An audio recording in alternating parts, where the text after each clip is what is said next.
aujourd'hui sur ce webinaire sur l'Albanie. Est-ce que tout le monde m'entend et tout le monde me voit? Alors n'hésitez pas. Bon, ok, super. Bonjour Aurore. Ok, super. Ah, c'est entrecoupé. D'accord. Alors je vais essayer, c'est de mon côté. Euh, Super Vincent, si t'es en pleine forme, ça marche. Je vais essayer d'aller très très vite, voilà, comme ça, ça sera plus entrecoupé et haché. Euh,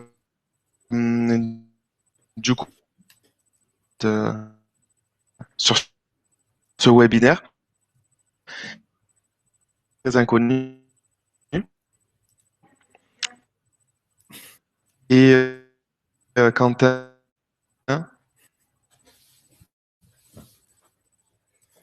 vous, Alors, je pense on peut commencer, hein, si tout le monde est euh, bien. euh, et, et voilà. Et sinon, euh, je vais vous envoyer.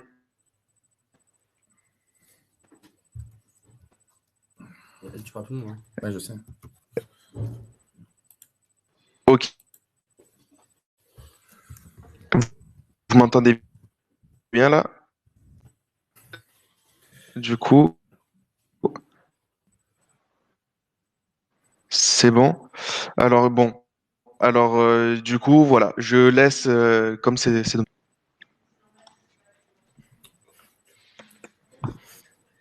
bon, je laisse la parole à Alan et Quentin. Ok. Bon, je vous souhaite un très bon webinaire et à tout à l'heure. On travaille sur Windows 98. Tout à l'heure. C'est bon? On peut commencer? Ouais. Alors bon, j'espère que vous nous entendez un peu mieux que Rémi, parce que j'ai l'impression qu'il y a des petits problèmes. Tout d'abord, écoutez, je tiens à vous souhaiter la bienvenue à tous. Si vous nous entendez bien, bon, on peut commencer. Super. Donc bonjour, tout d'abord. Donc comme une fois encore, parfait. Bienvenue de la part de Brief Travel. Donc ce webinaire aujourd'hui, rendez-vous en terre très très inconnue. On va pouvoir commencer. Donc je vais vous faire rapidement le sommaire. Pour commencer, on va vous parler un petit peu de notre agence, donc disons de notre agence de voyage, comment on s'est créé, l'équipe tout simplement. On va ensuite parler, bon, bien évidemment, de l'Albanie, donc en y présentant les attraits touristiques. On a l'honneur d'avoir fait appel à l'un de nos guides touristiques, donc Mena, qui travaille ici depuis 35 ans en tant que guide touristique francophone, donc sur la région des Balkans, qui va lui pouvoir vous présenter plus en détail en fait sa perspective et son point de vue tout simplement sur le tourisme ici. Ensuite, on va essayer de faire une rapide présentation donc, du Kosovo, donc le pays où on est basé. Et ensuite, on va vous présenter une vidéo, la bande-annonce d'une vidéo de promotion que nous avons réalisée l'année dernière sur l'Albanie et le Kosovo. Donc voilà. Alors tout d'abord, je me présente, je suis donc Alan, je suis directeur, cofondateur de l'agence de voyage Breathe in Travel. Donc j'ai acquis une licence de tourisme donc à Nantes. Et il est vrai que j'ai toujours travaillé dans le tourisme. Et avant de venir au Kosovo, je travaille dans une agence réceptive à Barcelone. Alors bonjour, moi c'est Quentin, je suis également cofondateur de Brief Travel. J'ai également aussi une licence de tourisme que j'ai obtenue à Rennes. Et c'est vrai qu'avant d'avoir créé cette agence qui a 3 ans maintenant, je travaillais pour une agence réceptive à Jaipur qui est en Inde. Donc voilà, alors pour faire court, si vous voulez l'histoire assez simple qui nous a ramené, donc qui nous a conduit à venir nous installer au Kosovo, c'est qu'en 2014, donc avec un ami, on est venu visiter donc cette région, donc qui est le Kosovo, les Balkans disons, mais on a atterri à Pristina et on a fait la visite du Kosovo et ensuite de l'Albanie. Donc la même chose, c'est vrai qu'avant de venir ici, on connaissait peu de choses sur la région.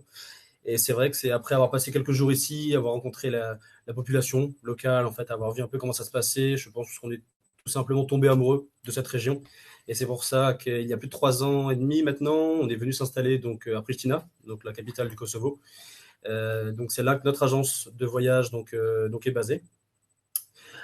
Pour faire court, c'est vrai qu'au niveau de l'équipe avec qui on travaille, donc bien évidemment, il y a Quentin et moi-même, donc les deux cofondateurs. Et c'est vrai qu'on a compris l'année dernière en fait que pour répondre aussi à la demande internationale, Donc, on a voulu recruter aussi des personnes qui pouvaient nous aider donc, à proposer d'autres langues. C'est pour ça qu'aujourd'hui, on est basé sur le marché francophone, mais on a recruté donc Violaine, qui, elle, s'occupe du marché anglais, ainsi qu'Aedona, qui est une locale, qui, elle, s'occupe du marché allemand. Donc, ce qui nous permet de pouvoir répondre à toute la demande internationale venant donc des germanophones, francophones et anglophones, tout simplement.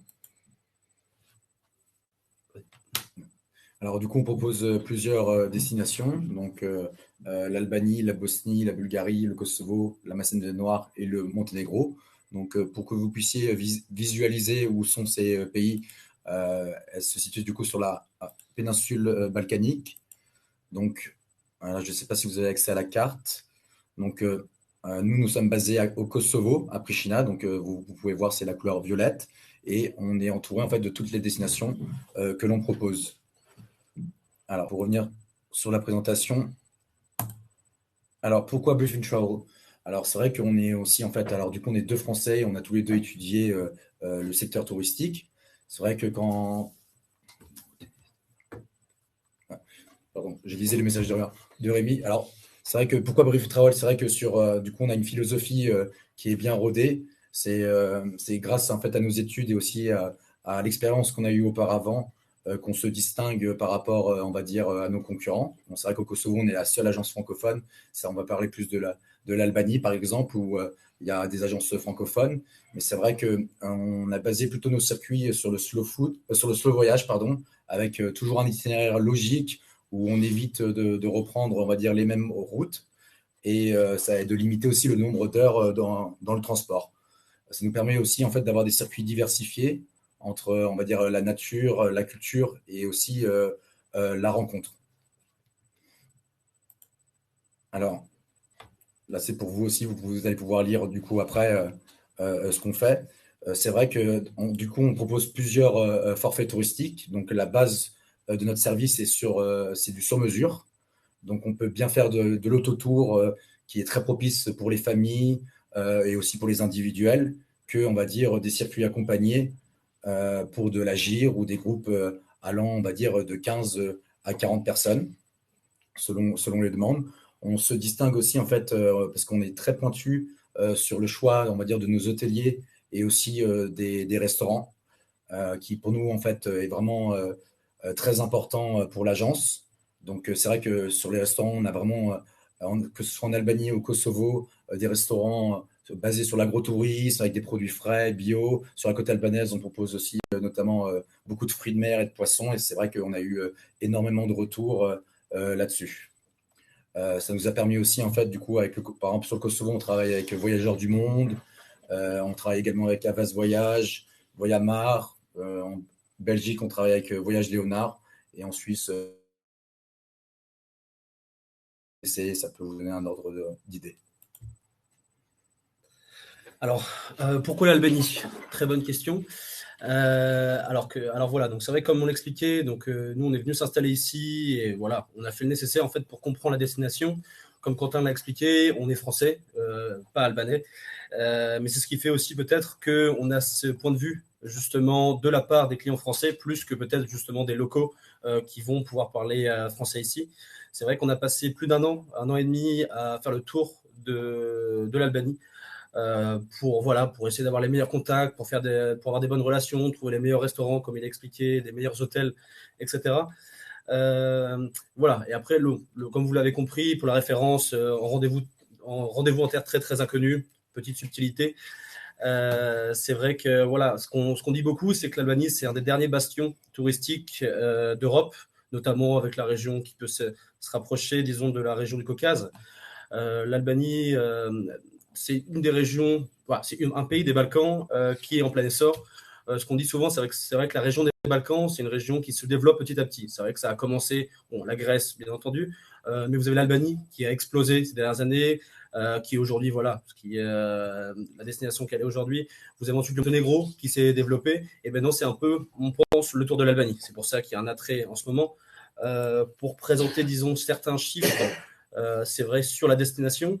En 10 ans, l'Albanie est classée dans la 4e destination qui a connu le plus grand impact au niveau de la fréquentation touristique, c'est-à-dire qu'entre 2010 et 2020, donc cette année, le tourisme a augmenté de 44% de la fréquentation touristique. Pour comprendre un peu l'intérêt, c'est vrai que l'écotouristique, le magazine français L'écotouristique, a d'ailleurs classé l'Albanie dans les 5 destinations, elle a fait un article sur l'Albanie en présentant justement le fait que l'Albanie soit une des 4 destinations pour le marché francophone, donc pour la France et autres. En termes de chiffres, l'année dernière, le gouvernement a enregistré 2,9 millions de touristes étrangers, dont environ 40 000 touristes français.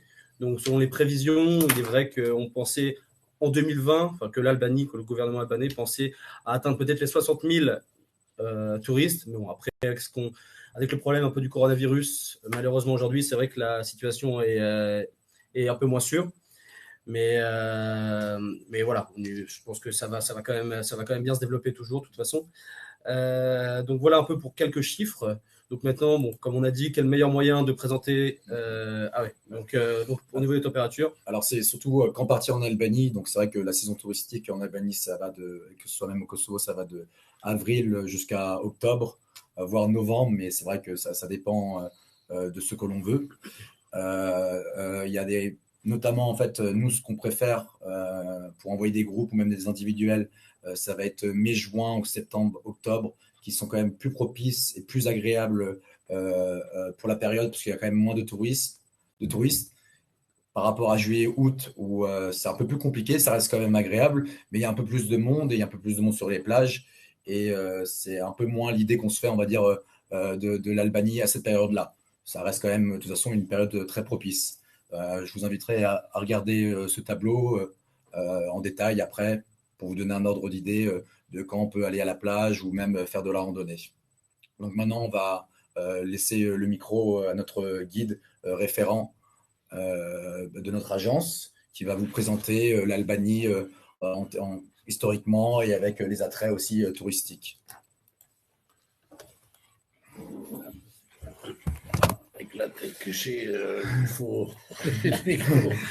Alors, bonjour à tout le monde. Vous me permettez d'abord de me présenter. Je m'appelle Mena et je suis guide touristique et j'ai passé ma vie ici dans les Balkans vers 35 ans. Donc, comme guide touristique et aussi en travaillant à l'agence. Mais la plupart du temps, j'ai travaillé à Dubrovnik en Croatie. C'est là où j'ai été formé, si vous voulez, mais ça fait une dizaine d'années que je suis rentré ici à Kosovo, mais je suis toujours lié aussi avec le Croatie, avec le Balkan entier. Donc, je peux dire que je suis guide pour les Balkans, n'importe quel pays, que ce soit de la Grèce jusqu'à la Slovénie, Croatie, Bulgarie, et puis tous les ex-pays de ex-Yougoslavie. Alors, en ce qui concerne l'Albanie, qui ne faisait pas partie de l'ex-Yougoslavie, juste de vous dire 2-3 mots, toute cette région était, je n'entre pas depuis préhistoire, mais je commence à partir de 1912, quand l'Albanie a proclamé son indépendance, 1912, avec les frontières qu'elle a maintenant. Mais il ne faut pas oublier que la population albanaise, l'Albanie, c'est le seul pays qui est entouré avec ses minorités nationales, que ce soit un peu le sud de Monténégro, où elle est en frontière avec le Kosovo, qui est entièrement presque albanaise, la Macédoine de l'Ouest et la Grèce du Nord. Donc, ça fait une totalité de cette région, mais l'Albanie, telle qu'elle était maintenant, elle est formée en 1912. Elle a eu le malheur, donc juste quelques mots de l'histoire, elle a eu le malheur de vivre pendant 45 ans dans une dictature communiste que même dans les pires cauchemars, vous ne pouvez pas imaginer, tellement c'était un pays pauvre, isolé, complètement isolé et pas développé du tout. Alors qu'en ex-Yougoslavie, nous qui vivions, parce que je suis de Kosovo, donc on faisait partie de l'ex-Yougoslavie, eh bien nous avons développé le tourisme, on l'avait ici. Mais alors eux, ils étaient au début nulle part. Mais c'est incroyable qu'est-ce qu'ils ont pu faire les 20 dernières années.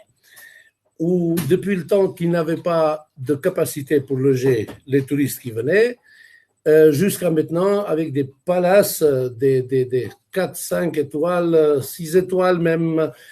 Donc les ressorts au bord de la mer, une mer magnifique parce que c'est la continuation de la mer adriatique. Et c'est un pays on n'appelle pas pour rien dans les circuits le dernier secret de Balkan. Le dernier secret parce que même les oiseaux ne pouvaient pas entrer jusqu'en 1991. Et là, il y a eu les changements. Et puis le pays s'est démocratisé et maintenant ça se développe rapidement. Ils vous ont dit, Alan, tout à l'heure, la vitesse qu'ils rattrapent tout ce qu'ils avaient perdu au tourisme. Donc, c'est devenu maintenant très, très intéressant parce que personne ne savait rien comment c'est dans ce pays. Alors, quand on parle d'Albanie, on peut dire en même temps, c'est comme si on parlait de Kosovo aussi, ou la Macédoine de l'Ouest, c'est la même population, une tradition, un des plus vieux peuples ici du Balkan. On est des descendants des tribus illyriens, donc avant que les Romains même, ou la Byzance, ou la Venise, ou les Turcs, ou l'Autriche-Hongrie, avant qu'ils arrivent ici, on existait. Et c'était donc, si vous voulez, un mélange. Balkan, c'est un mélange. C'est très, très difficile de trouver un endroit qui est purement ethnique ou quelque part en général, parce que toutes les invasions qui sont passées sur le Balkan, ils sont passés par là aussi. Donc, on voit partout des traces des différentes cultures qui ont laissé, disons, l'Albanie aussi, ou que ce soit la Croatie ou le Monténégro ou en Bosnie, vous avez les trois grands empires qui sont restés le plus ici, c'est-à-dire l'Autriche-Hongrie qui était au nord, il y avait la Venise qui était sur la côte et l'Empire ottoman turc qui était à l'intérieur du pays. Je mentionne seulement ces trois-là parce qu'ils sont restés le plus que 5 ou 6 siècles. Donc, ils ont eu assez de temps de laisser leur culture, au point de vue d'architecture, de coutumes, de tradition, de nourriture, de tout. Donc, on peut dire que le Balkan entier, c'est un pays contraste qui vaut le coup de le visiter parce que, je vous donne l'exemple, quand on entre en Albanie du Nord, vous passez que par une plaine. Jusqu'au milieu, vous arrivez à une plaine, vous pensez que l'Albanie, c'est une plaine énorme. Non, en fait, 75% de l'Albanie, c'est des montagnes où on peut faire des randonnées incroyables. En plus, en coopération avec le Kosovo et le Monténégro, ils ont des montagnes ensemble. Ils voyagent partout. Ils peuvent organiser des excursions super. Mais aussi, au point de vue de visite, vous avez beaucoup de villes qui sont sous la protection de l'UNESCO, comme Berat, Gjirokastra ou Butrint, qui datent depuis le 6e siècle avant Jésus-Christ. Donc, des monuments historiques magnifiques et aussi traditionnels, où il y a un mélange de religions. Par exemple, je parle puisque c'est l'Albanie en question, et avec le Kosovo, avec le reste y compris, on peut dire 3 religions principales appartiennent à notre... nous avons, comme, en tant qu'Albanais, 3 religions. C'est la religion musulmane, orthodoxe et catholique. Mais en n'ayant jamais eu des malentendus religieux entre nous, des confrontations religieuses, on est devenu un exemple que même, je peux dire maintenant... Même le pape, quand il a visité il y a 5 ans l'Albanie, avait dit qu'il faudrait que ça serve comme un exemple pour les autres pays pour la tolérance religieuse. En ce qui concerne la sécurité, ce qui est assez intéressant, les gens se demandent toujours est-ce qu'on est sûr et tout ça. Regardez, comme un peuple avec une vieille tradition, il y a certains codes qui se sont développés, dont on a gardé l'esprit même aujourd'hui. Par exemple, je vous dis qu'un étranger est considéré qui vient chez nous comme une personne, soi-disant, faible au point de vue qu'il ne connaît personne, il est tout seul, il est un peu perdu, donc il est protégé presque par tous. Les étrangers, absolument, on n'a jamais eu un cas, depuis 20 ans qu'ils ont commencé le tourisme, que quelqu'un attaquait des touristes en Albanie. Ça, c'est vraiment l'hospitalité. Je ne vous dis pas parce que je suis albanais et je ne voudrais pas me vanter trop ici pour voir. Donc, pour la gastronomie, ils vous ont dit, surtout en Albanie, là, les fruits de mer, les poissons et tout ça, c'est devenu une mecque pour ça. Ils ont une mer magnifique, très, très limpide. Et si bien qu'on n'aura jamais faim là-bas. Avec n'importe quel, on en mange même trop, comme on dit d'habitude. L'Albanie, c'est un petit pays. Il y a vers petit pays par rapport aux autres grands pays, n'est-ce pas? Il y a 28 000 km² à peu près, et vers 3 millions d'habitants qui vivent, dont 1 million vivent à diaspora, en dehors de l'Albanie. Et c'est pourquoi on était, justement, Alan, quand il disait, ça peut être un peu plus encombré parce que tout ça revient chez eux. Il y a un peu trop de monde en juillet-août, mais le reste, en août surtout, mais le reste du temps, c'est magnifique. Il fait beau et vraiment, ça vaut le coup. Moi, je ne sais pas, je pense que en quelques mots, bien évidemment, c'est ça présenter l'Albanie et le Kosovo, qui est en frontière d'ailleurs, qui n'existe même presque plus. Voilà, je vous remercie de votre attention. Si vous avez bien évidemment des questions, soyez libres. Merci. Du coup, merci Mena pour ces précisions. Donc là, comme vous voyez sur le diaporama, c'est vrai que nous, on base énormément nos voyages avec des dégustations, ça veut dire sur du fromage, sur des vins.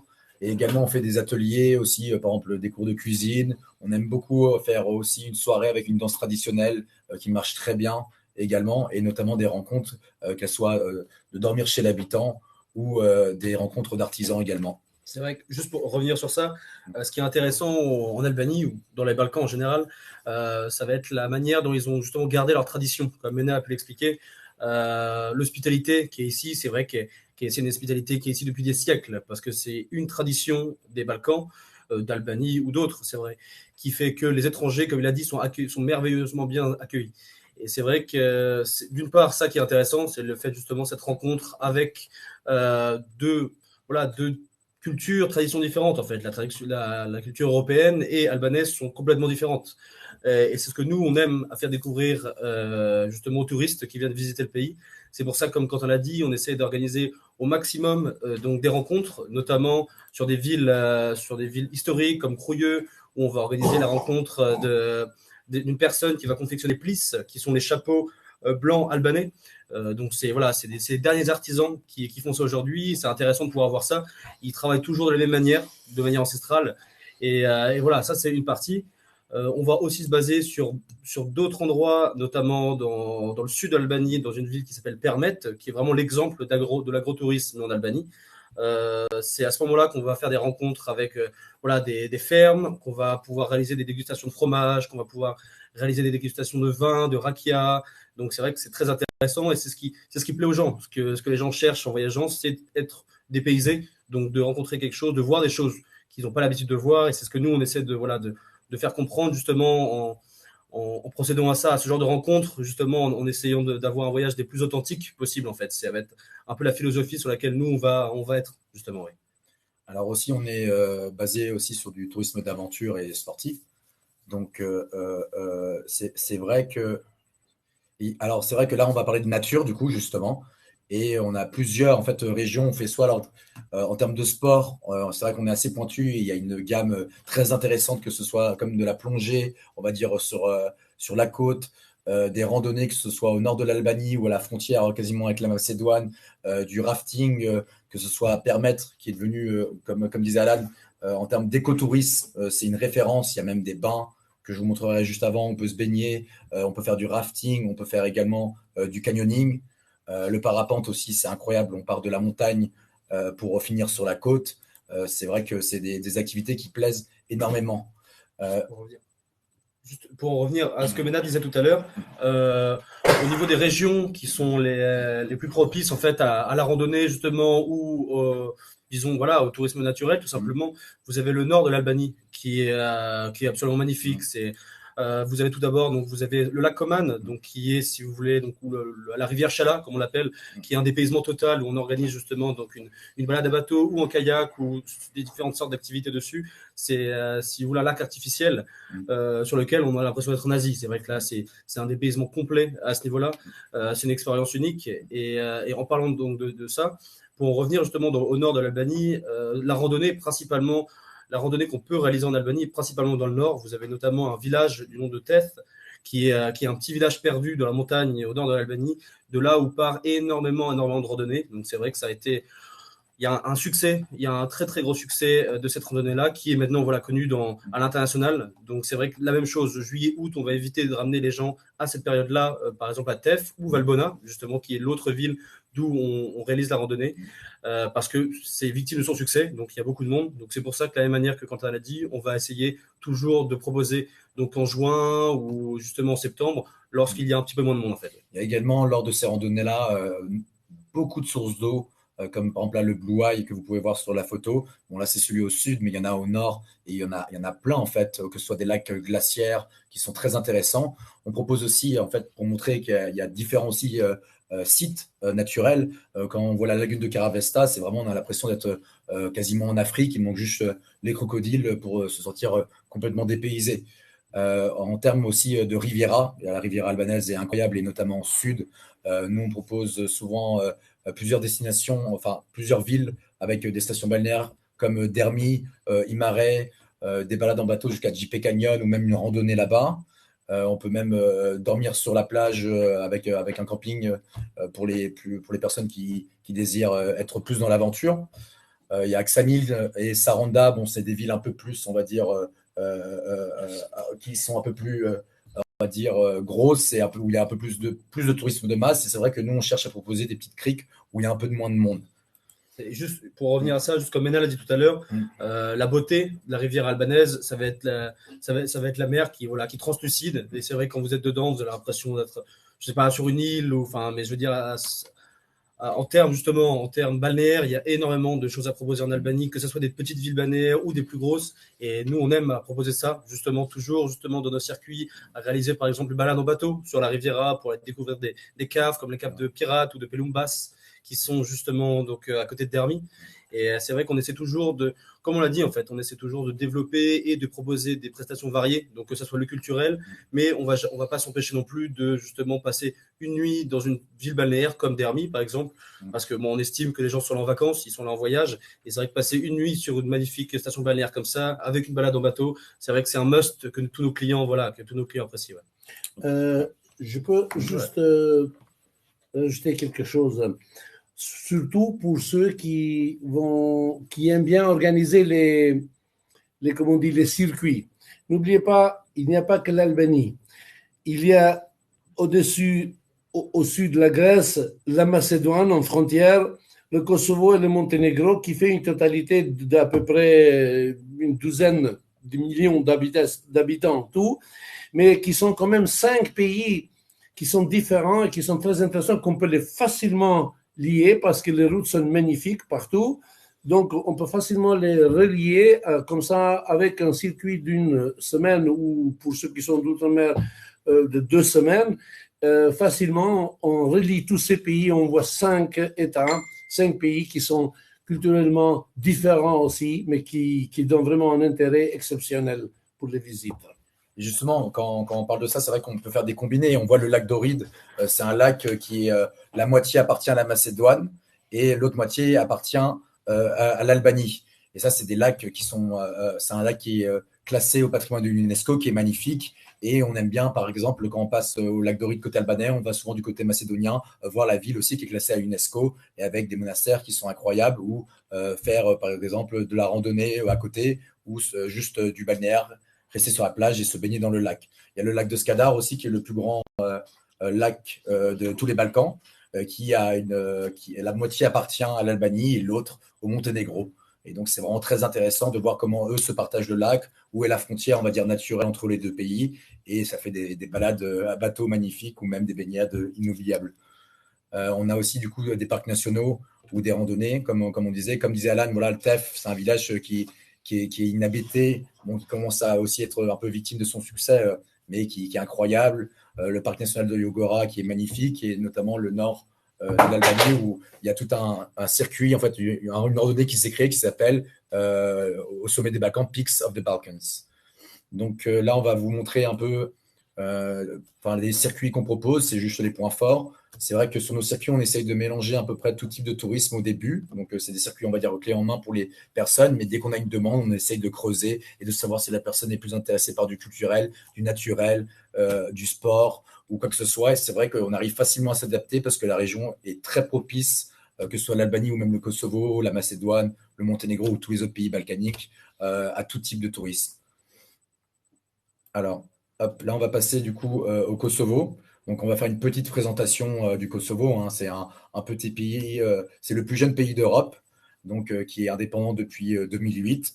Avant, ça appartenait du coup à la Serbie. Et donc, c'est vrai qu'on va vous montrer quelques images. Je vous invite à regarder aussi le diaporama.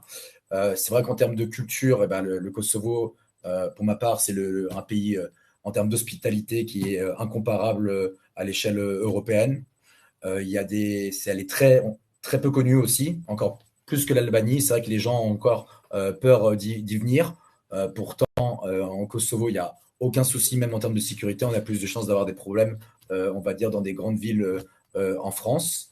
Et c'est vrai que le Kosovo aussi est très propice pour tout type, on va dire, de touristes, que ce soit de la randonnée, du culturel, de la dégustation, de la rencontre, et même aussi événementiel. Hein. Il y a un festival qui est très connu qui s'appelle DocuFest. C'est un festival, on va dire, sur des courts-métrages.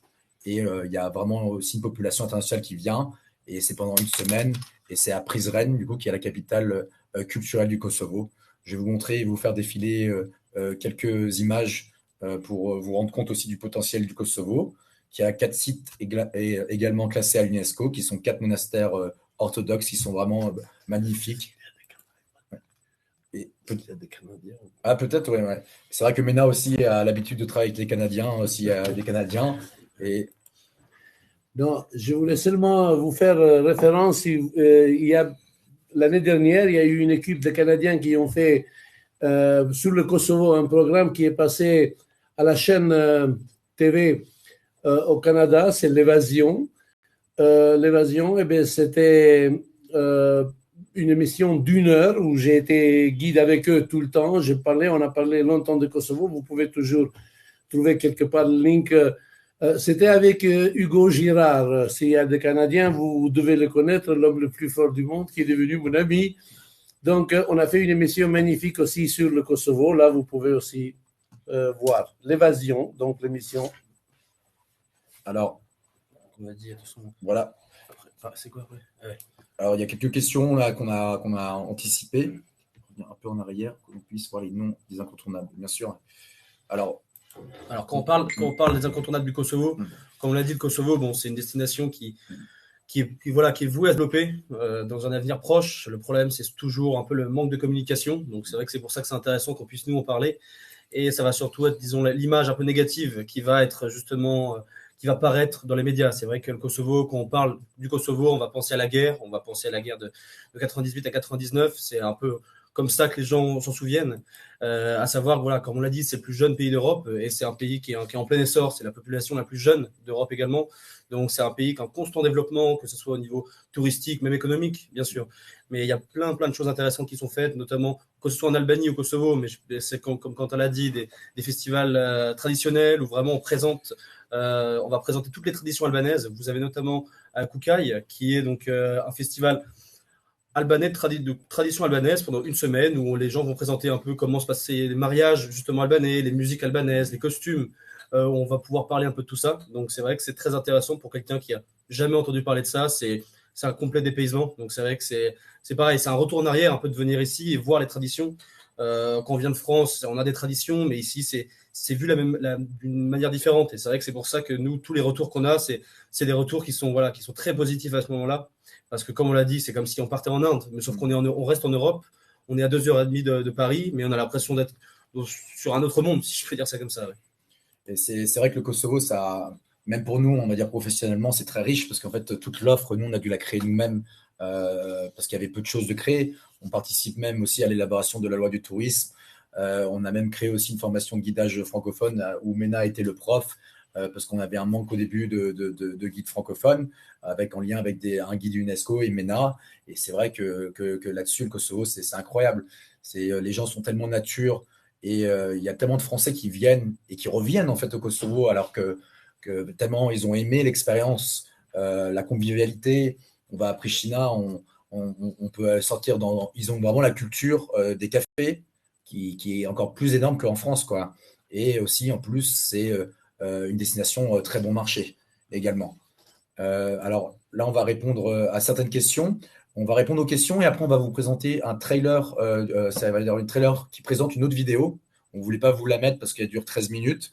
Mais là, on va vous mettre un trailer qui dure 1 minute pour vous donner un avant-goût de l'Albanie et du Kosovo. Alors, juste avant, pardon, on répond à certaines questions. Donc, quelles sont les conditions d'entrée sur le territoire albanais et kosovar? C'est simple, c'est carte d'identité ou passeport, comme pour l'Union européenne. Il n'y a pas de souci. C'est-à-dire que le Kosovo, il y a 2 ans avant, il fallait que le passeport. Donc, peut-être que vous allez trouver l'information, mais c'est plus le cas. Même avec la carte d'identité, ça marche maintenant. Pas pour les Canadiens, je parle forcément pour les citoyens de l'Union européenne.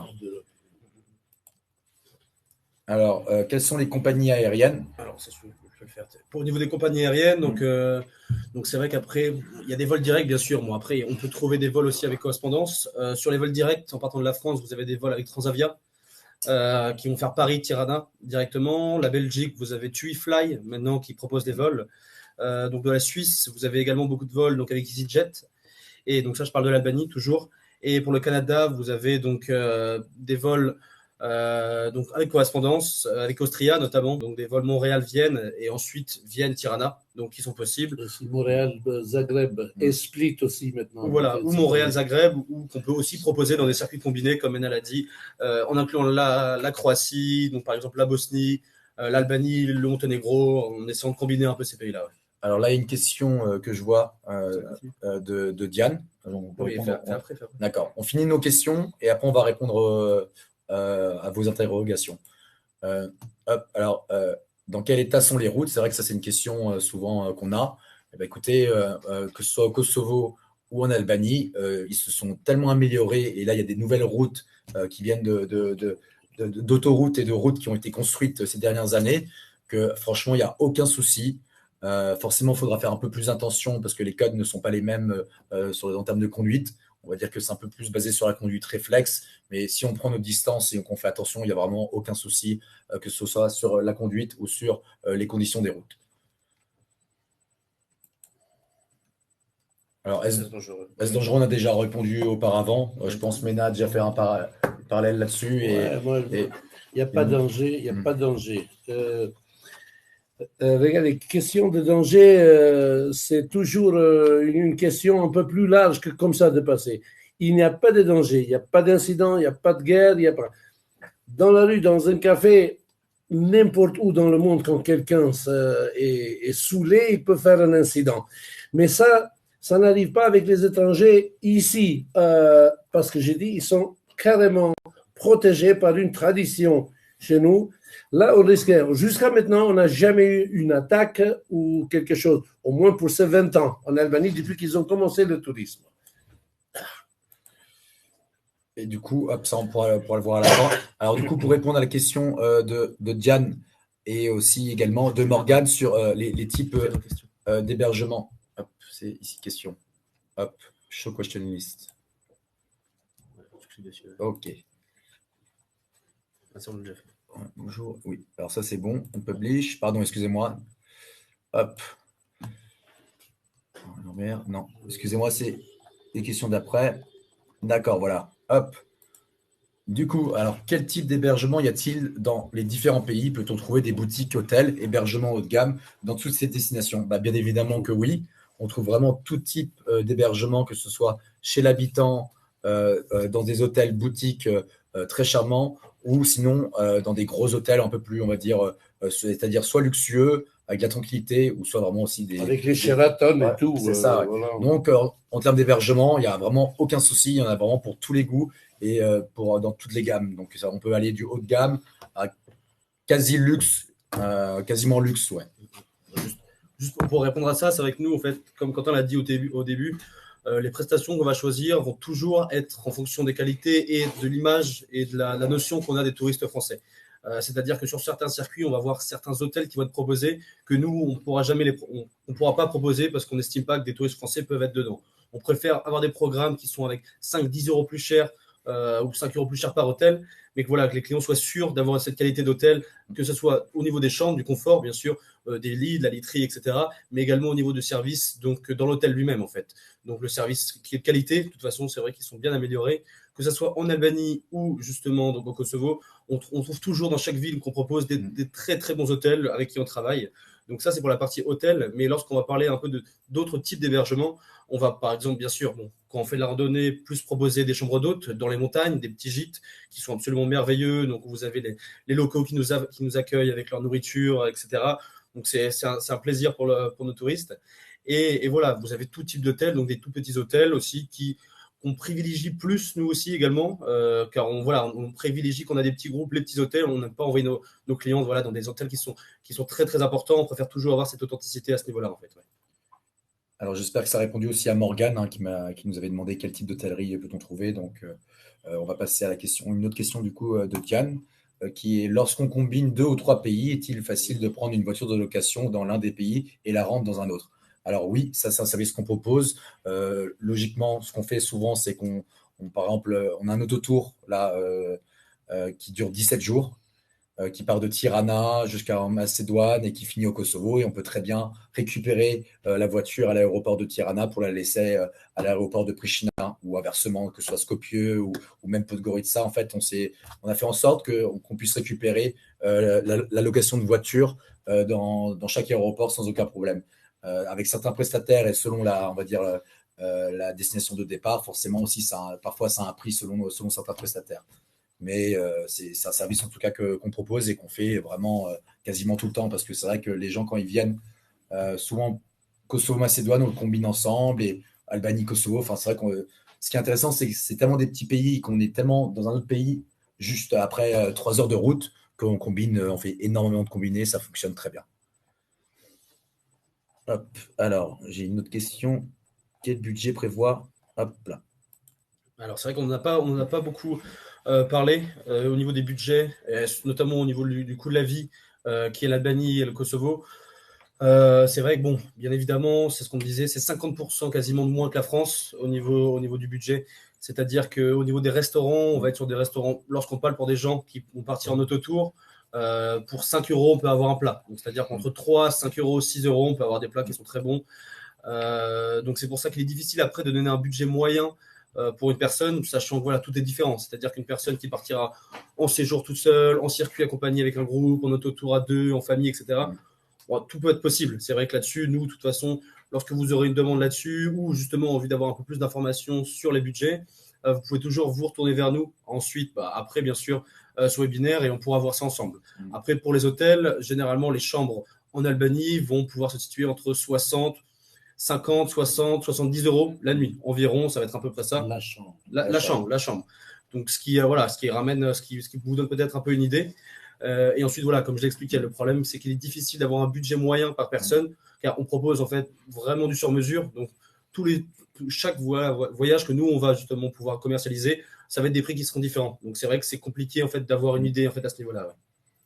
Mais ça va dépendre également aussi du nombre de jours, des prestations. Ça veut dire aussi un guide, un chauffeur, et si c'est en autotour. Donc forcément en autotour, en toute liberté avec un carnet de voyage, forcément les prix vont diminuer, et ça fonctionne très bien. Donc c'est vrai qu'on est, comme on disait, on est sur du sur-mesure. Donc n'hésitez pas à nous envoyer un email si vous avez un type de clientèle, ou même personnellement vous avez envie de voyager, et nous on répondra à cette demande-là. Alors, la semaine après, on parlait de ça. Alors, bonjour, la culture de ces pays est méconnue. Pouvez-vous nous renseigner sur la gastronomie, l'artisanat, les traditions que les clients auront l'occasion de découvrir? Juste pour certaines rencontres, on va dire, sur l'artisanat, et après je vais laisser Mena parler pour la gastronomie et les traditions. Par exemple, au Kosovo, on fait plusieurs rencontres rencontre. Et c'est selon disponibilité, parce qu'on n'a pas envie de dénaturer, on va dire, la rencontre. Donc, on va voir si l'échoppe est ouverte ou pas, si la personne est disponible ou pas. Donc, on a par exemple des forgerons à Prizren, on a aussi du filigrane aussi qui date du 15e siècle, qui est arrivé d'Égypte. Ils ont gardé cette tradition au Kosovo de filigrane, notamment à Prizren. Donc, on peut visiter une échoppe c'est super intéressant. On a également aussi, pardon, là je dis en Macédoine, on a les perles d'Oride aussi qui sont connues, hein, et ça a un aura énorme à l'échelle mondiale. On peut aussi visiter, on va dire, que ce soit des vignobles. Il y en a au Kosovo, il y en a aussi également en Albanie. On peut aller à Djakova où on a plusieurs échoppes artisanales comme disait Alan, on a la production de plis, donc qui sont les chapeaux traditionnels, ou aussi de djep, donc c'est des lits, des berceaux pour les enfants qui sont faits en bois. Et ça, c'est unique parce que ça marche, ça fonctionne toujours. Donc voilà, et pour, on va dire, la gastronomie et les traditions, je laisse Pour la gastronomie, il me laisse à moi parce que regardez, vous voyez, j'ai des gros arguments si vous voulez.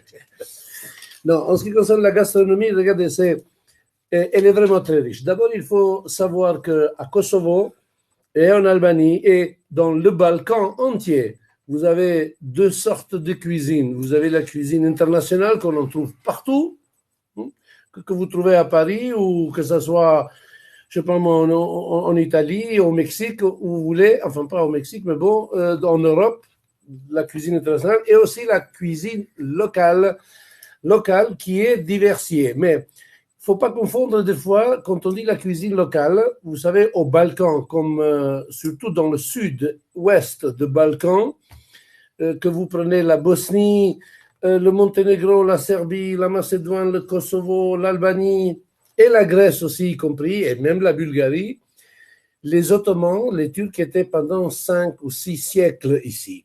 Ils nous ont laissé la plupart des choses, eux ils ont pris aussi, mais ils nous ont laissé beaucoup de spécialités que les gens, chaque pays de Balkan appelle, ça c'est la cuisine locale. Enfin, c'est une cuisine orientale qui est différente, mais que vous trouvez, que ce soit en Kosovo ou en Albanie, en Grèce, en Serbie, vous trouvez les mêmes avec des petites variations de la manière comment ils le font, quelque part mieux, quelque part moyen, mais chacun a ses spécialités, que je ne vous énumère pas, ça ne vous dit rien sans les voir, mais en tout cas, c'est très riche et c'est très varié, que ce soit avec des fruits de mer, avec les poissons ou la viande, avec l'agneau qui est le plus préféré ici, le méchoui, et beaucoup d'autres choses. J'ai du mal à parler de la nourriture, comme ça c'est calme. Mais en tout cas, c'est très riche. C'est très riche et c'est très, comment on dit, un bon marché. Un bon marché, relativement beaucoup mieux marché qu'en Europe, tout ça. Au moins, surtout, à moitié prix ou même plus. Donc, c'est ça. Et moi, voilà, pour donner un exemple, moi j'avais vécu aussi 1 an à Prague. Et c'est vrai qu'en République tchèque, moi, la nourriture française me manquait énormément. Parce que c'est vrai que moi, je trouvais que la gastronomie tchèque n'était pas à mon goût. Et c'est vrai qu'ici, dans les Balkans, j'ai aucune lassitude et c'est toujours un plaisir d'aller manger dans les restaurants, en tout cas. Et c'est vrai que c'est étonnant parce que les gens ne s'attendent pas à ça. C'est qu'on a des restaurants, par exemple, je pense en Albanie, où on arrive et en fait, il y a déjà tout le bétail qui est autour du restaurant. Ils font leur propre production, ça veut dire de l'huile d'olive. On se régale. Donc, c'est vrai que c'est sur les restaurants, on a des très bons retours, que ce soit le Kosovo et l'Albanie, et même sur l'hôtellerie, on a beaucoup de personnes sont assez surprises de voir ça dans ces pays, alors qu'ils ont un imaginaire quand même qui est totalement différent avant d'arriver. Juste pour en finir sur ça, pour finir sur les traditions, on y a déjà répondu à peu près, mais c'est vrai que la question était de savoir si les clients auront l'occasion de découvrir les traditions. Comme on l'a expliqué, l'artisanat et les traditions sont liés de toute façon, donc c'est vrai qu'ici voit l'un, il voit l'autre. Sur nous, les traditions, ce qu'on essaie de faire, c'est toujours organiser justement des choses un peu spécifiques. Comme on l'a dit, on essaie toujours d'organiser une soirée avec des danses traditionnelles. Donc, vous avez des chanteurs qui vont venir avec des costumes traditionnels, qui vont pouvoir danser avec les touristes. Et ça, c'est un des musts en fait, sur le voyage. C'est ce que voilà, c'est le meilleur retour qu'on a. C'est vrai qu'à chaque fois, on organise notamment, vous avez à Saranda le château Les Courresses, qui est un château qui se trouve sur les hauteurs de la ville de Saranda, donc qui est la plus grande station, une des plus grandes stations balnéaires de l'Albanie. Et on organise une soirée traditionnelle dans ce château-là. Donc vous avez une vue magnifique sur toute la ville de Saranda. Et donc pendant toute la soirée, vous avez des chanteurs, des danseurs qui viennent. Et donc bien évidemment, à la fin, donc après 2-3 rakias, donc le rakia qui est l'eau de vie traditionnelle, bien sûr les touristes se joignent aussi aux danseurs pour danser aussi avec eux. Donc c'est vrai qu'on arrive toujours quand même bien à présenter ces traditions-là, à faire la part des choses.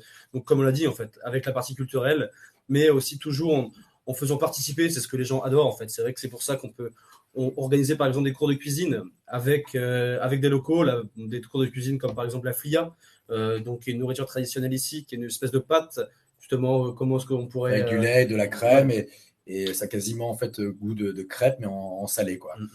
Donc, alors je vois qu'il n'y a pas d'autres questions. Je vous laisse un laps de temps si quelqu'un a peut-être une idée, et après on va pouvoir passer pardon, là j'ai une dernière question du coup. Hop. Alors, que donnerez-vous comme atout à l'Albanie et au Kosovo, les différenciants de la Slovénie et du Monténégro?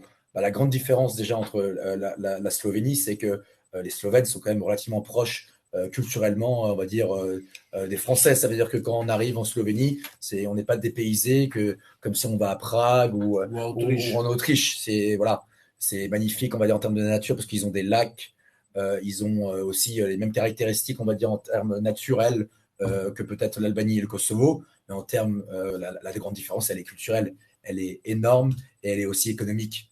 Ça veut dire que la Slovénie ou même le Monténégro, c'est cher, et juillet-août, c'est très cher. Déjà que l'Albanie, ça commence à devenir un peu cher, mais par rapport à la Slovénie, la Croatie ou le Monténégro, ça n'a rien à voir. Et c'est culturellement, c'est une différence, c'est l'hospitalité aussi.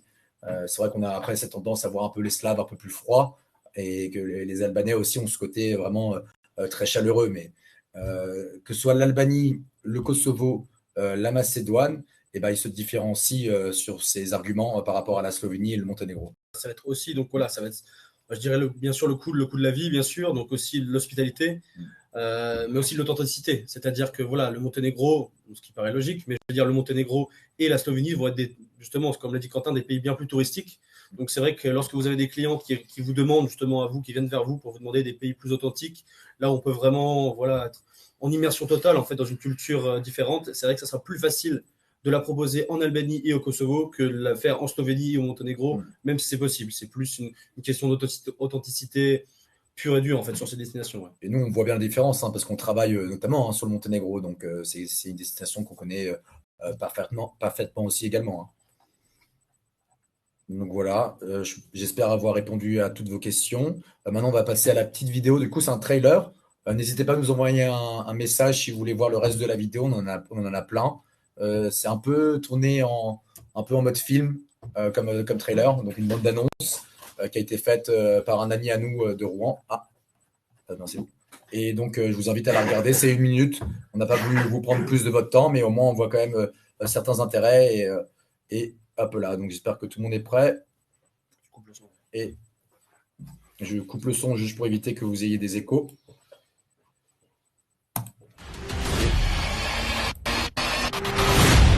I've been to many places around the world, and some of them changed my life.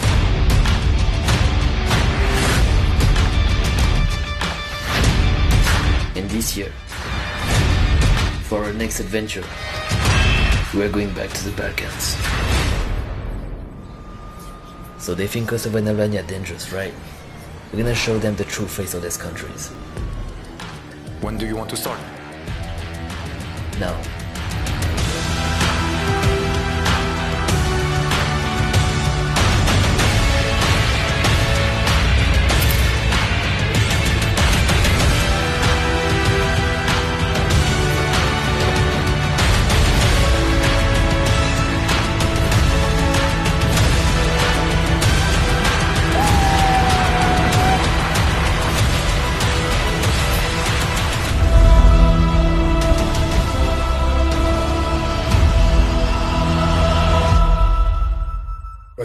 On a plus des vidéos qui sont un peu plus propices pour les agences. C'était juste au moins, vous avez un bon visuel un peu sur sur l'Albanie et le Kosovo. Et puis, c'est un trailer quand même qui attise sur la moitié, on va dire, hein, parce que le début, ça, c'est une présentation, on va dire, des youtubeurs qui sont venus et qui ont réalisé la vidéo pour nous.